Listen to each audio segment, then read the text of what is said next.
¿Qué tal, queridos amigos? Un gusto de recibirlos nuevamente para repasar juntos la lección de este trimestre que se titula La misión de Dios, mi misión, y estamos avanzando con la lección de esta semana, que es la segunda parte de esto de la misión de alcanzar o en favor de los no alcanzados, ¿no? Así que estamos felices de poder recibir en nuestro estudio la presencia del pastor Leandro Velardo. ¿Qué tal, Leandro? Hola, Jorge, un gusto estar nuevamente. ¿Qué tal? Un gusto también de que nos acompañes y también del pastor Roy. Hola Jorge, gracias por la posibilidad de estar acá. Es siempre un gusto estudiar la Biblia juntos. Bueno, un gusto de tenerlos a los dos eruditos de nuestra facultad, y creo que vamos a sacar mucho provecho del contenido de la lección de esta semana. Pero antes, pidiendo la dirección de Dios que nos ilumine para profundizar en su palabra, vamos a pedirle al pastor Leandro que por favor nos guíe en una oración. Muy bien, oremos. Amado Padre que estás en los cielos, santo y bendito sea tu nombre. Te damos muchísimas gracias por el privilegio de tener este momento, de poder compartir del estudio de tu palabra. Queremos pedirte en este momento que tu Santo Espíritu nos dirija y nos acompañe en este estudio para que pueda ser de bendición. Te pedimos y agradecemos esto humildemente en el nombre de Jesús. Amén. Amén. Y vamos a comenzar con esto de alcanzar los no alcanzados, con la lección del día domingo. Y la pregunta, Leandro, sería, ¿por qué por qué Jesucristo, lleva a los discípulos a ejercer esa misión a lugares paganos, digamos, gente que es bien adversa al mensaje, digamos, ¿no? Excelente pregunta.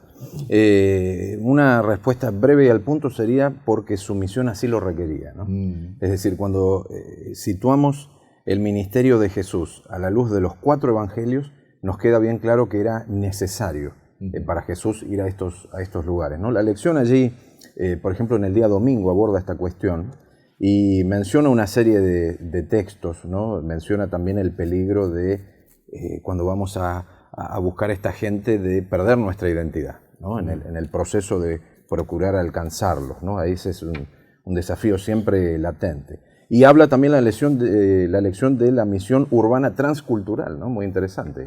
Y menciona una serie de pasajes del Nuevo Testamento. Yo quisiera añadir, ya que nuestros compañeros de escuela sabática ya tienen el folleto, correcto, yo quisiera complementar eso con un capítulo que me parece clarísimo con respecto a este punto, que es Juan capítulo 4, que tenemos el diálogo allí con la mujer samaritana, Juan capítulo 4, y entonces Jesús, un judío, como todos sabemos, va a una ciudad samaritana, aparece allí mencionada en el versículo 5, la ciudad de Sicar, en la región de Samaria o Samaria, y ¿qué hace Jesús allí? Bueno, tiene este diálogo con esta mujer luego va y da testimonio, y noten cómo termina todo este incidente en el versículo 42. Dice, y le decían a la mujer, la gente, ¿no? Ya no creemos solamente por tu dicho, porque nosotros mismos hemos oído y sabemos que verdaderamente este es el Salvador del mundo, el Cristo. Y entonces aquí hay una lección muy interesante, ¿no? Porque lo primero que podríamos decir es que los samaritanos la tenían más clara que los propios discípulos. Porque noten que no se apropian de la figura mesiánica de Jesús los samaritanos, ¿no? Dicen, este es el Mesías samaritano que esperaban, ¿no? Pese a que ellos tenían una expectativa mesiánica, la expectativa mesiánica samaritana.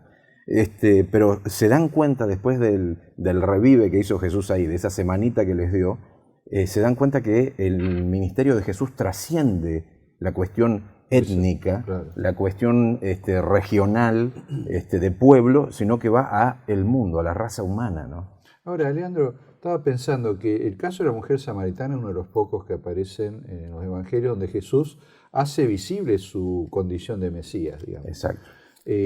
¿Será porque veía una persona receptiva, alguien que iba a entender, que no iba a malinterpretar este concepto y que iba finalmente a tener un efecto positivo no solamente en ella, sino en el resto del pueblo? Estoy pensando, ¿no? Sí, excelente.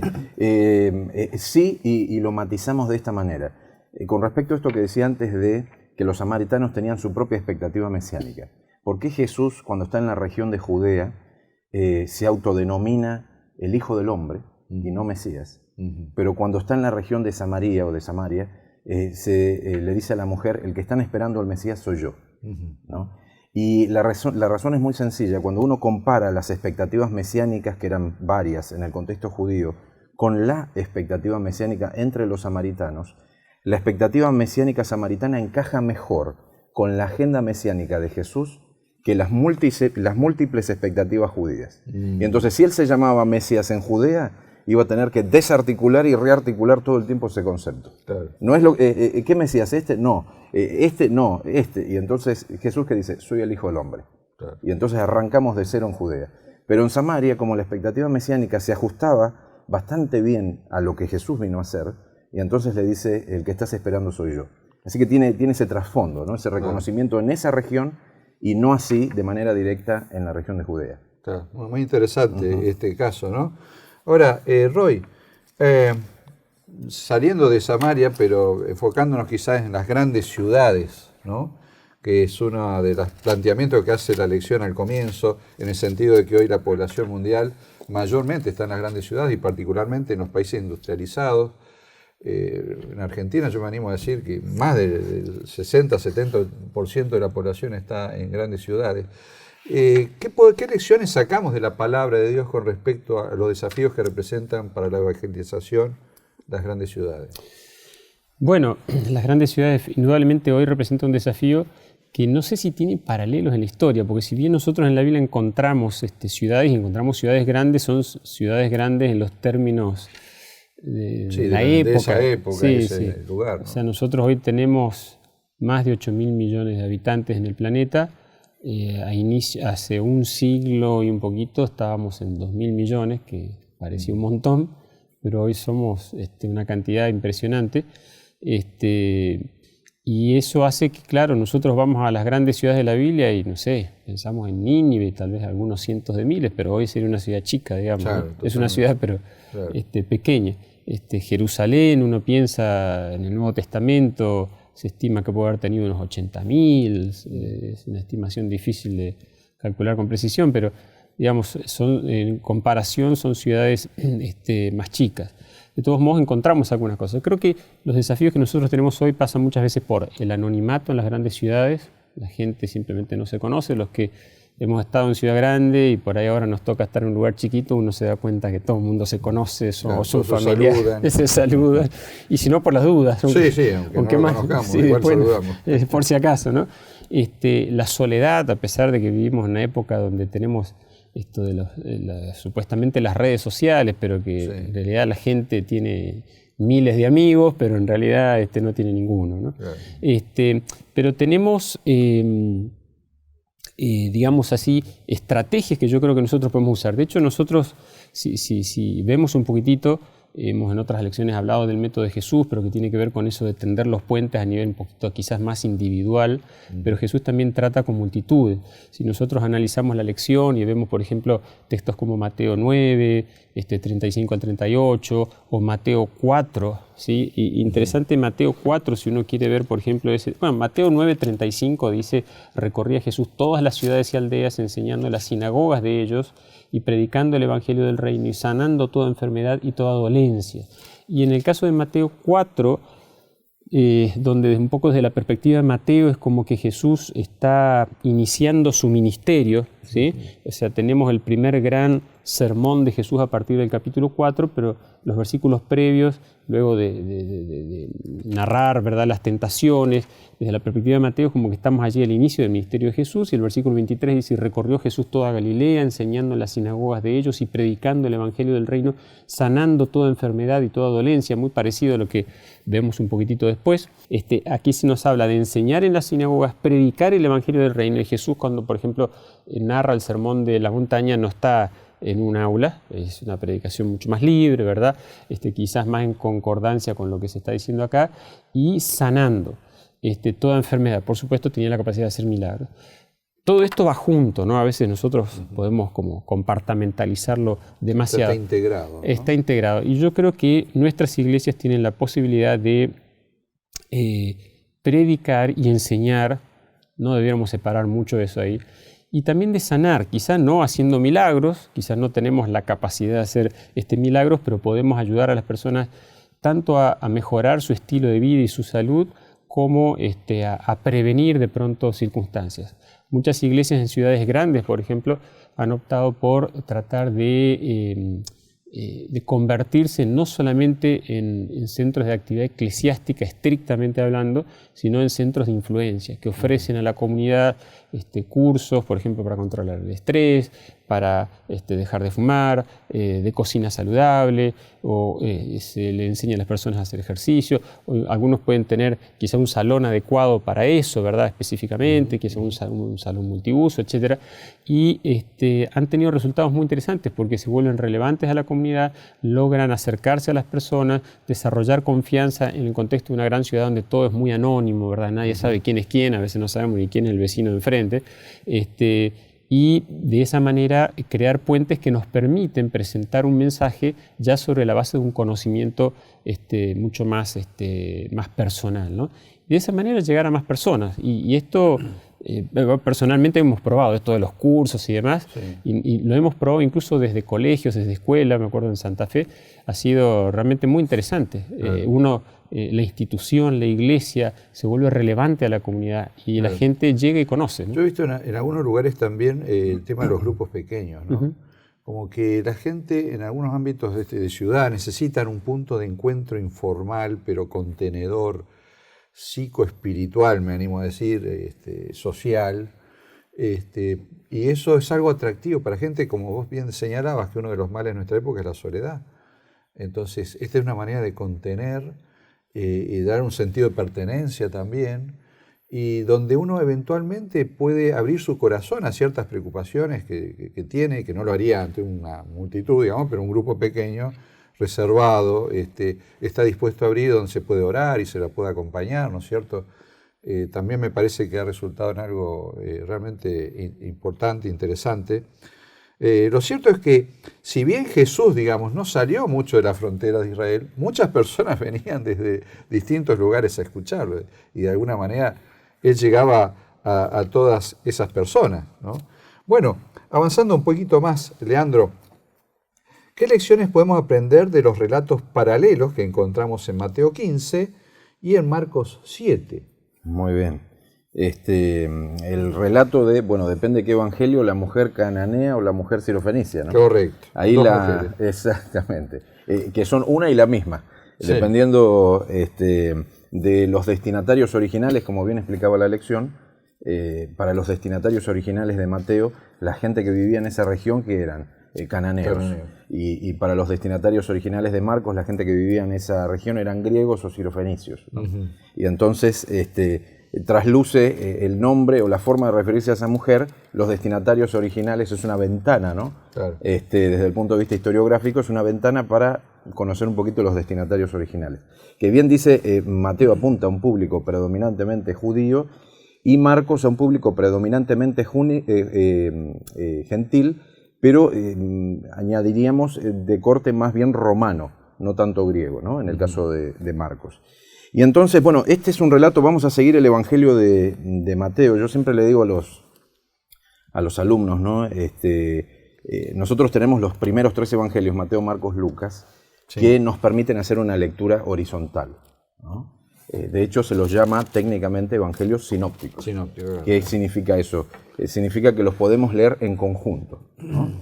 Y entonces, cuando en los evangelios sinópticos yo tengo una historia narrada más de una vez, hay un énfasis, ¿no? Y en este caso, este incidente se narra en 2 de los 3 evangelios. O sea que hay un énfasis por parte del Espíritu Santo al guiar a 2 autores distintos a registrar el mismo incidente. Y podría haber una intencionalidad también, exactamente, ¿no? Detrás de ese énfasis. Efectivamente, que nace de la influencia del Espíritu Santo en el autor bíblico, ¿no? Claro. Así que es muy interesante el hecho de que este incidente esté en 2 evangelios, tanto en Mateo como en Marcos. Y entonces, siguiendo el de Mateo, este es, vamos a decir, un relato que ha generado perplejidad en el contexto cristiano, ¿no? En el contexto de los creyentes, porque vemos un Jesús que se lo ve rudo, digamos, ¿no? Casi que maltrata a esta mujer, y decimos, bueno, ¿qué pasó acá con Jesús? Claro, ¿Por qué la trata así, ¿no? Sí, no, suena raro. Exactamente, nos hace ruido, decimos coloquialmente, ¿no? ¿Qué pasó aquí? Y entonces voy a compartir una pincelada bien gruesa, porque hay mucho aquí para decir, pero no quiero escuchar a Roy también, así que va a ser bien breve, pero 2 o 3 puntos importantes para entender un poquito la dinámica del relato. El versículo 22, ahí lo tienen nuestros amigos que nos están acompañando, en Mateo capítulo 15, versículo 22, dice que se acerca una mujer cananea que le grita: Señor, hijo de David, ten misericordia de mí, y le dice que tiene a su hija que está endemoniada, ¿no? Padece posesión por parte de un demonio. Versículo 23, Jesús no le responde, silencio, ¿no? Indiferencia. Y ahí ya nos empieza a hacer ruido. Versículo 24, de paso, versículo 23, Jesús no dice nada, y los discípulos, ¿qué le dicen? Que la despide. Exactamente, esta mujer está gritando, Está claro, esto no se ve bien. Y entonces, versículo 24, él respondió: no soy enviado sino a las ovejas perdidas de la casa de Israel. Versículo 25, entonces ya le está diciendo: ¿sos israelita? No, entonces mi ministerio no tiene nada que ver contigo. Parece que está diciendo eso. Versículo 25, entonces ella vino y se postró ante él diciendo: Señor, socórreme, el clamor de la mujer. Versículo 26, él le dice: no está bien tomar el pan de los hijos y echarlo a los perrillos. Y ella le contesta, versículo 27, sí, Señor, pero aún los perrillos comen las migajas que caen de la mesa de sus amos, ¿no? Y entonces, antes de llegar al 28, que es el desenlace, la clave la encontramos ya desde el versículo 24 al 26, para entender por dónde va la cuestión. Y entonces, lo primero lo vemos en el versículo 26, en el uso del término perrillos. Otras versiones traducen perritos. Allí tenemos el diminutivo, ¿no? Tenemos perro y perrito. Un perro mascota, ¿no? Exactamente. Porque en esta zona hay perros salvajes en esa época, ¿no? Correcto. Estamos hablando de otro tipo. Los perros callejeros, que hoy normalmente diríamos perros callejeros, en ese contexto no solo eran callejeros, eran salvajes y por lo tanto también peligrosos. Claro. O sea que uno se tenía que defender de esos Correcto. perros. Y es interesante que en la lengua original hay distintos términos para cada uno de estos perros. Así como en español nosotros le agregamos la descripción, ¿no? Perro callejero. Este perro es mi mascota, ¿no? Es perro, pero vamos calificando a ese perro, determinando. Bueno, en griego tienen palabras distintas, ¿no? Y entonces, en este caso se usa el diminutivo de perro, perrito, y por eso tenemos aquí en la Reina Valera 60 perrillos, la Reina Valera contemporánea perritos, pero vamos a notar, nos puede pasar en la escuela sabática, que algún hermano nos diga: pero en mi Biblia dice perro, no dice ni perrito ni perrillo. ¿Qué pasó allí? Y entonces, solo para aclarar por qué está esta diferencia entre los traductores bíblicos, resulta que si bien la forma es diminutiva en la lengua original, algunos dicen que para la época del Nuevo Testamento ya ese sufijo no tenía ese valor, ¿no? Y entonces dice, sí, es diminutivo, pero en realidad el sentido era perro. Y entonces tenemos, por ejemplo, la Nueva Versión Internacional que traduce perro. ¿Por qué es importante este detalle? Porque si ponemos todo el énfasis en el diminutivo y en mi versión de la Biblia no está en diminutivo, no dice perrito, entonces acá Jesús no fue bueno. Claro. Y entonces no. La clave está en que lo traduzca como diminutivo, perrito, o lo traduzca en su forma básica como perro. La referencia, como muy bien decías, Jorge, es que el término que está aquí hace referencia a un perrito o al perro doméstico. Y el contexto inmediato, noten cómo la mujer notó esto, porque en el contexto inmediato, en el versículo 17, ella dice, sí, Señor, y describe la realidad de qué, de una mascota. Exacto. Porque un perro salvaje no lo tenés adentro, un perro general tampoco, pero a tu perro sí. Y entonces, al usar ese término, Jesús le dejó la puerta abierta, no le cerró la puerta. Claro. Y entonces por eso la mujer, es casi cuando uno está leyendo esto, uno se imagina a Jesús guiñando el ojo, ¿no? Pero no puedo ayudarte, y le guiña el ojo. Y entonces la mujer, sí, pero aún claro, esa figura que usás también, exactamente, hasta ese perrito puede agarrar algo. Y entonces estamos en un contexto doméstico, y esto es importante porque la referencia a un contexto doméstico la encontramos en el versículo 24, cuando se habla de la casa de Israel. Y entonces los discípulos que están en este viaje, en este tour, que es un seminario de misión global, digamos, claro, ¿no? Fuera de los límites de Israel. Exactamente, este es un seminario in situ de misión global, práctico. En el lugar, así es como espero la misión, ¿no? De paso, noten esto y compárenlo con cómo termina el Evangelio, Mateo 28, 19, vayan a todas las naciones, ¿no? Claro. Pero antes de decir eso, al final del Evangelio, Jesús había hecho estos cursitos Estas campañas evangelísticas que mostraban que estamos en una misión global. Y entonces, al hablar de la casa de Israel en el versículo 24, y al usar el término para perro doméstico, para mascota en el versículo 26, y en virtud de la respuesta de la mujer que habla de un contexto doméstico también, el perro come las migajas que caen de la mesa de la casa, ¿no? Entonces Jesús acaba de poner a esta mujer, que normalmente un judío no la pondría, Está en la casa de Israel, ¿no? Y entonces, ¿qué pasa después? Versículo 28. Entonces respondiendo Jesús dijo, oh mujer, grande es tu fe.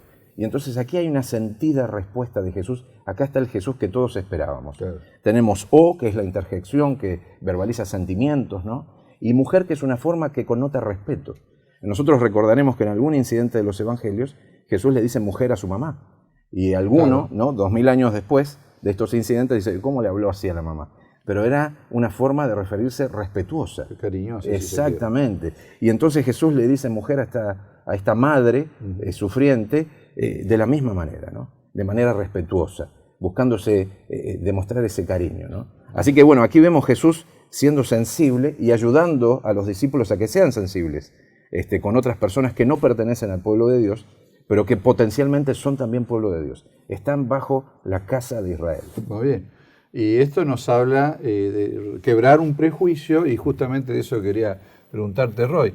¿Cómo hacemos para quebrar los prejuicios que nos impiden por ahí tener una visión clara de nuestra misión? ¿Cómo deconstruirlo, si cabe el término?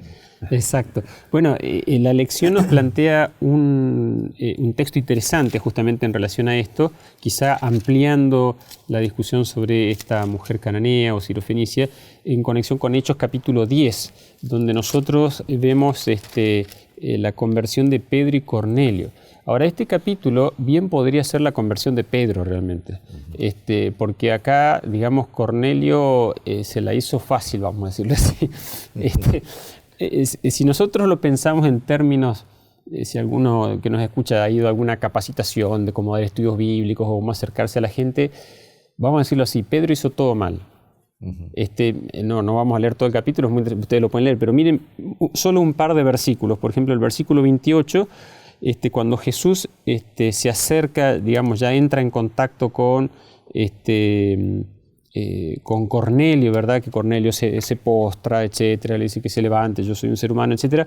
Entonces, el versículo 27 dice, y hablando con él, entró y halló a muchos que se habían reunido. O sea que ya Cornelio le había hecho el trabajo de reunir a las personas en la casa. ¿Y qué le dice Pedro? Vosotros sabéis cuán abominable es para un varón judío juntarse o acercarse a un extranjero. O sea, yo voy, golpeo una casa y dice, señora, ¿qué tal? Mire, yo quisiera decirle una cosa. Para mí es abominable venir a hablar con usted en esta casa, pero bueno, a mí me dijo el Señor que tengo que venir. Claro. Un punto de contacto espectacular, digamos. Sí. Básicamente. Te va a quedar la nariz con la puerta. Exactamente. Y uno va un poquitito más adelante, versículo 35. 34 y 35, y Pedro dice, abriendo la boca, dijo, en verdad comprendo que Dios no hace acepción de personas. Yo pensé que ustedes iban a perder todos, la verdad, que no había ninguna esperanza por ustedes, pero el Señor me ha mostrado que ustedes también pueden salvarse. Ustedes, es casi un aire de superioridad, parece que uno olfatea acá, no, sino que en toda nación se agrada del que le teme y hace justicia. Bueno, menos mal, Pedro, ¿no? O sea, esta es la conversión de Pedro. Es decir, Pedro se enfrenta... A ver, esto de la deconstrucción, Pedro, el Señor lo tiene que ayudar, pero si nosotros vamos a la Biblia, lo que descubrimos es que en realidad la misión a todas las naciones ya está en Génesis 12, cuando el Señor llama a Abraham, en ti serán benditas todas las naciones de la tierra. Claro. Esa idea se repite varias veces en Génesis, hay una cantidad de referencias a los gentiles como quienes pueden ser incluidos dentro de los términos del pacto en los profetas, etc. Hay un montón de material sobre eso. De hecho, hay gente que efectivamente entra, digamos, y son antecedentes del linaje de Cristo, etcétera, etcétera. Pero bueno, evidentemente existían prejuicios de índole cultural que tenían que ver con tradiciones posteriores no bíblicas que Pedro fue absorbiendo y consideraba como que eso era así. Y yo creo que nosotros, para empezar, tenemos que leer bastante la Biblia. O sea, la misión no es algo desconectado de la lectura de la Biblia, porque a veces hablamos de es importante estudiar la Biblia y también cumplir la misión, como que fueran dos cosas, digamos, que no necesariamente van muy conectadas. La realidad es que yo no puedo cumplir la misión si no leo bien la Biblia y no, digamos, dejo que la palabra del Señor transforme mi manera de pensar. O sea, lo que Pedro tuvo que aprender con la ayuda de Dios, siempre estuvo ahí. Pedro tuvo que desaprender algunas cuestiones de su contexto cultural y reaprender otras que en realidad siempre estuvieron en la Biblia para estar en condiciones de cumplir la misión. Y después ir a su vez y ser un instrumento de cambio para la iglesia, porque él va al concilio y le dice, bueno, la verdad es que el Espíritu Santo descendió, no queda ninguna duda, esto es así. Claro. Tuvo que desaprender, digamos. Ahí se pone del lado de Pablo, ¿no? Con esto de llegar a los gentiles. Exactamente. Y creo que nosotros tenemos que ser personas ser conscientes que para cumplir bien la misión tenemos que ser personas muy estudiosas de la palabra del Señor.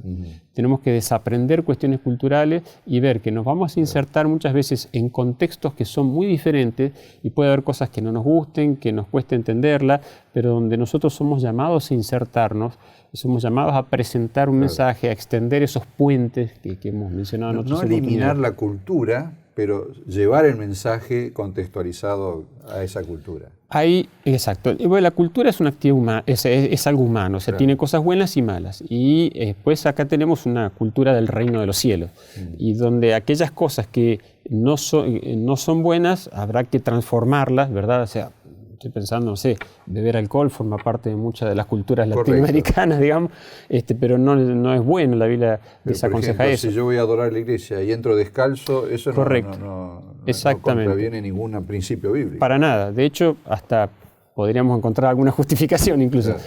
Entonces, necesitamos desaprender ciertas cosas y aprender ciertas cosas. Y en ese proceso de construcción, por así decirlo, para construir otra cosa, no es que tiramos abajo para nada. Eso. Exacto. Tenemos que aprender cosas nuevas. Necesitamos ver a las personas de otra manera, como Pedro aprendió a ver a Cornelio y a su familia, ¿no? Claro. Bueno, muy bien. Y ya no nos queda más tiempo. Es una pena porque teníamos un par de temas para continuar. Pero, ¿qué podríamos decirles? Quizás les doy la posta a ambos. A nuestra audiencia, ¿qué lecciones prácticas podemos sacar para aplicar ya, digamos, con respecto al repaso de la lección de esta semana? La lección de por sí ya es muy práctica, ¿no? Sí, y nos habla, de hecho en algún día de la semana se habla de la fe se encuentra en lugares inesperados. Inesperados si uno no lee la Biblia. Claro. ¿No? Porque si uno lee la Biblia, sabe que podemos encontrar todos personas... los lugares son buenos. Exactamente. Yo quisiera solo sumar un pasaje antes de pasarle a Roy. Juan 6:37, Jesús es clarísimo, ¿no? Dice, todo lo que el Padre me da vendrá a mí y al que a mí viene no le echo fuera. Y entonces frente al elitismo religioso, al etnocentrismo, a esto de ser hijo de su tiempo, ¿no? En muchas de las cuestiones. Soy descendiente de cuarta, quinta generación. Exactamente. Soy genéticamente. Claro, casi me pueden rastrear, ¿no? Hasta el escudo de la familia adventista, una cosa así. Pero en realidad Jesús de paso allí aparece una negación súper enfática. Por eso, por ejemplo, la Reina Valera del 2015 dice, jamás lo echaré fuera. O sea, Jesús habla en términos absolutos. Cualquiera que me busca, jamás será rechazado, ¿no? Es más claro imposible. Muy bien. ¿Y Roy, qué podemos agregar? Bueno, cerrando, yo destacaría algo, y es el hecho de que nosotros tenemos un mensaje que presentar y necesitamos adaptarnos nosotros. A veces hablamos mucho del tema de la contextualización. La contextualización más importante es nuestra adaptación. De hecho, cuando Pablo habla a veces de ahí de que él se hace judío, griego, realmente parece que está hablando más de él que a veces hablamos mucho de la adaptación del mensaje. Pero sí es verdad que tenemos que ser criteriosos en la presentación de ese mensaje en el contexto de las grandes ciudades. Dijimos algo que hay mucho de esto del anonimato, de la soledad, y tenemos que ser juiciosos, ¿no? Y ahí necesitamos mantener un cierto balance entre, es interesante, ¿no? Por ejemplo, lo que Elena de White dice, ella dice, Dios tiene joyas en todas las iglesias y no nos corresponde a nosotros hacer una denuncia radical del mundo religioso, profeso. Y por otro lado tenemos, y Elena de White lo presenta también, nuestro mensaje sobre Apocalipsis capítulo 13, la primera y la segunda bestia, el 666, el cuerno pequeño. Son mensajes, exacto, desafiantes. Pero creo que hay un momento para cada cosa y hay una manera, ¿no? De presentar las cosas. Necesitamos tender esos puentes para poder también llegar con este mensaje. Claro. Bueno, muchas gracias Leandro, muchas gracias Roy. Y a nuestra audiencia vamos despidiéndonos por esta vez en nuestro repaso de la lección y esperamos reencontrarnos nuevamente la semana que viene para continuar este camino que ya está llegando a su final del repaso de la lección de este trimestre. Muchas gracias por acompañarnos, los esperamos la próxima semana.